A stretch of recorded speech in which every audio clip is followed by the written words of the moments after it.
If I woke up tomorrow with my head sewn to the carpet, I wouldn't be more surprised than I am right now.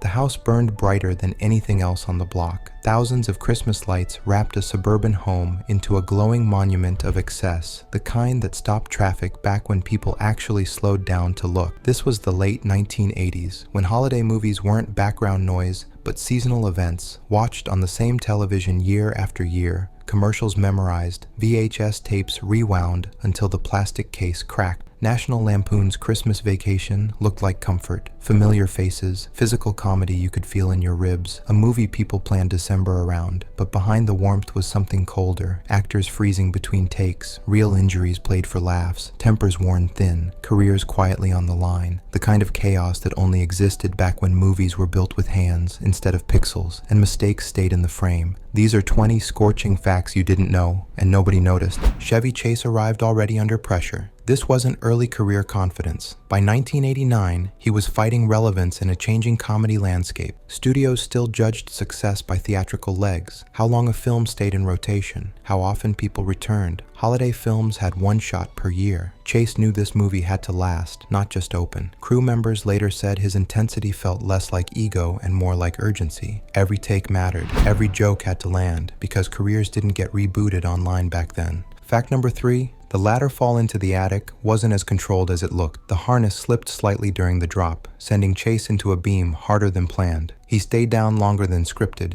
Cameras kept rolling. When he finally got up, his breath came shallow and uneven. There was no medic on standby, no pause for assessment. Resetting that attic set would have taken hours, and this was a production built on momentum. He finished the day quietly, back tight, jaw clenched. Fact number 4, the attic set itself was a physical test. Packed with insulation, fake boxes, and blazing tungsten lights, it trapped heat like a sealed furnace. This was before LED panels cooled stages. Temperatures climbed past comfort into endurance. Chase wore heavy winter clothing while sweat pooled in his boots. Between takes, a production assistant would hand him a towel without a word. Silence meant professionalism. Everyone understood the rule. Discomfort wasn't discussed unless someone collapsed. Fact number 5, Beverly D'Angelo was carrying personal strain of her own. During filming, her long-term relationship was quietly unraveling. She never spoke about it on set. This was a time when emotional struggles were handled privately, not accommodated. Playing the calm center of the Griswold storm meant absorbing chaos without releasing it. Between takes, she often sat alone, eyes closed, conserving energy. On screen, she radiates warmth. Off-screen, she was holding herself together, scene by scene. Fact number 6, the squirrel scene almost shut production down. A trained animal handled close-ups, but wide shots relied on a mechanical stand-in that malfunctioned repeatedly. During one take, the real squirrel escaped into the lighting grid above the set. Power had to be cut section by section, while crew climbed ladders to retrieve it. 40 minutes burned away. In an era when every hour meant real money, nobody laughed. Only later, watching the finished scene, did the chaos feel worth it. Fact number 7, Randy Quaid's performance unsettled people between takes. He didn't switch off. He stayed loud, invasive, unpredictable. This was before method acting became a punchline. Some crew avoided crossing his path in tight hallways. When Cousin Eddie dumped the RV sewage, the reactions weren't staged. The crew genuinely didn't know how far Quaid would push the moment. Comedy felt safer once the cameras rolled. Fact number 8. Julia Louis-Dreyfus was pregnant during early filming. It was hidden through wardrobe choices and blocking. There were no schedule changes, no special accommodations. Back then, pregnancies were managed quietly to avoid production complications. She stood for long takes in winter conditions, breath fogging in the cold, body working overtime. Years later, she described the set as friendly but relentless. Comedy didn't slow down for biology. Fact number 9, the driveway ice gag was real ice, no digital enhancements. Chase slid farther than planned, losing control mid-take. He missed the camera rig by inches. If he'd collided, the injury would have been severe. Instead, he popped up and delivered the line. Only later did he admit his back locked up for days. Physical comedy hurt more when laughter paid the bills. Fact number 10, the Christmas lights nearly caused a real electrical fire. The load exceeded safe limits multiple times during testing. Sparks flew behind the walls of the house facade. Electricians warned production. The response wasn't to stop. It was to roll cameras faster. This was an era when risk was managed with confidence instead of cancellation. The irony came later. A movie about excess almost burned itself down. Fact number 11. The turkey explosion wasn't entirely predictable. The prop was overpressurized to ensure a bigger visual payoff.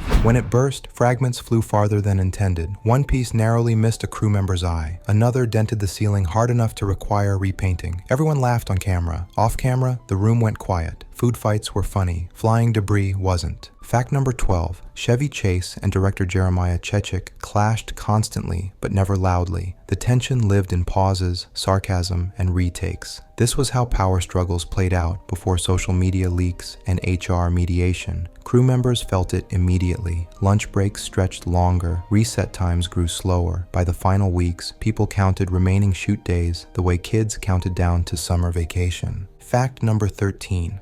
The living room tree caused real problems. Sap reacted badly under heat, releasing a sharp, sticky smell that changed daily. Furniture became unusable. Wardrobes stuck to upholstery. Some actors refused to sit between takes. The house smelled more like a lumber yard than Christmas. On screen, it looks magical. On set, it was invasive and persistent. Fact number 14. Sound effects were reused from earlier National Lampoon films to save time. Editors worked with physical reels, cutting tape by hand. Every change meant hours of labor. Reuse wasn't laziness, it was survival. Sharp-eared viewers can hear echoes of earlier disasters tucked into this holiday chaos. A shared audio memory, unnoticed but familiar. Fact number 15. The Christmas bonus storyline struck closer to home than anyone admitted.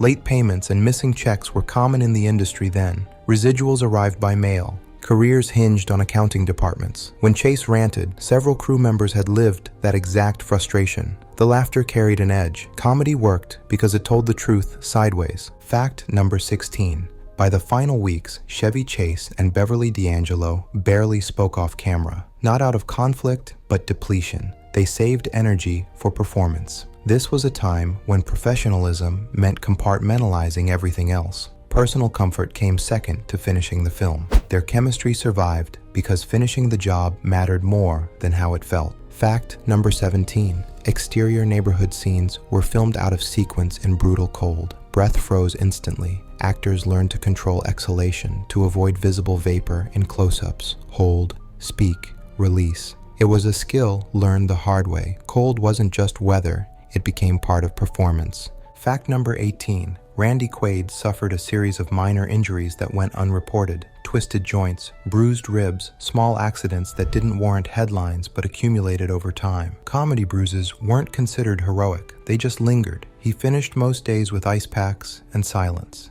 Fact number 19. The studio nearly cut the ending. Executives worried it was too chaotic, too unresolved. Test audiences, real audiences, sitting together in packed theaters, laughed harder there than anywhere else. Communal reaction changed the decision. This was when films lived or died by shared experience, not online chatter. The ending stayed because people, together, demanded it. Fact number 20. What nobody noticed then, but feels obvious now, is how much this movie runs on endurance. Not just jokes, endurance. Physical, emotional, professional, made in a time when films were events. Watched together, replayed yearly, remembered collectively. The cast absorbed discomfort so the audience could relax. And every December since, that exchange quietly repeats. It was never just about the jokes. It was about timing, about a moment when families gathered around one screen, when movies arrived once a year and stayed, when a holiday film didn't disappear into an endless menu, but returned like a tradition. National Lampoon's Christmas Vacation was built in discomfort, impatience, and risk, but it survived because it captured something recognizable: the strain beneath celebration, the pressure to perform happiness, the chaos everyone pretended was normal. They don't build films this way anymore, not with this much physical effort, not with this much human wear, visible just beneath the surface, and that's why it still plays. Not just as comedy, but as memory, a reminder of a time when movies asked something of the people who made them and gave something back to the people who watched them together, year after year. Same scenes, same laughs, same quiet understanding. The lights go up, the house survives, and for a while, so does everything else.